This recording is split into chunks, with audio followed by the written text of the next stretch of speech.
Dans un village paisible, niché entre des collines verdoyantes, vivait un jeune garçon nommé Petit Jean. Curieux et intrépide, il passait ses journées à explorer les forêts environnantes et à rêver d'aventures. Mais un jour, une rumeur étrange parvint à ses oreilles. Deux sœurs, Caloupileur et Grand-Mère Cal, étaient connues pour être des sorcières redoutables, attirant les enfants dans leur filet de magie.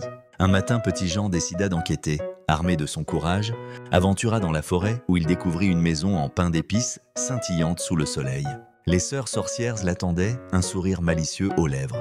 Caloupileur, la plus jeune, avait des cheveux noirs comme la nuit et des yeux pétillants de malice. Grand-Mère Cal, quant à elle, était une femme âgée, au visage ridé, mais dont le regard perçant pouvait glacer le sang. « Viens, Petit Jean !» s'exclama Caloupileur. « Entre et goûte nos délices !»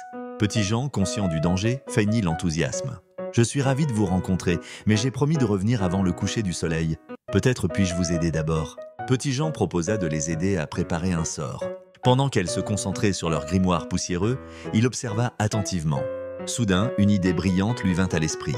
Il se mit à murmurer des mots qu'il avait entendus dans les histoires de son grand-père, des mots de protection contre la magie maléfique. « Que diriez-vous d'un sort pour rendre les enfants plus sages ?» proposa-t-il, feignant l'innocence. Les sœurs, flattées, acquiescèrent. Pendant qu'elles étaient absorbées par le livre, Petit Jean sortit discrètement un petit miroir de sa poche. Il connaissait le pouvoir des reflets. Il le brandit devant elles et prononça une formule secrète. Les sœurs, fascinées par leur propre image, furent piégées dans le miroir, incapables de sortir. « Vous ne pourrez plus jamais piéger un enfant !» exclama Petit Jean triomphant.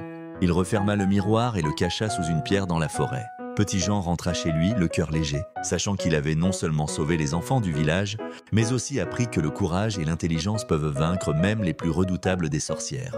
Les rumeurs sur Caloupileur et Grand-Mère Cal disparurent et Petit Jean devint un héros, un enfant dont les histoires seraient racontées pendant des générations.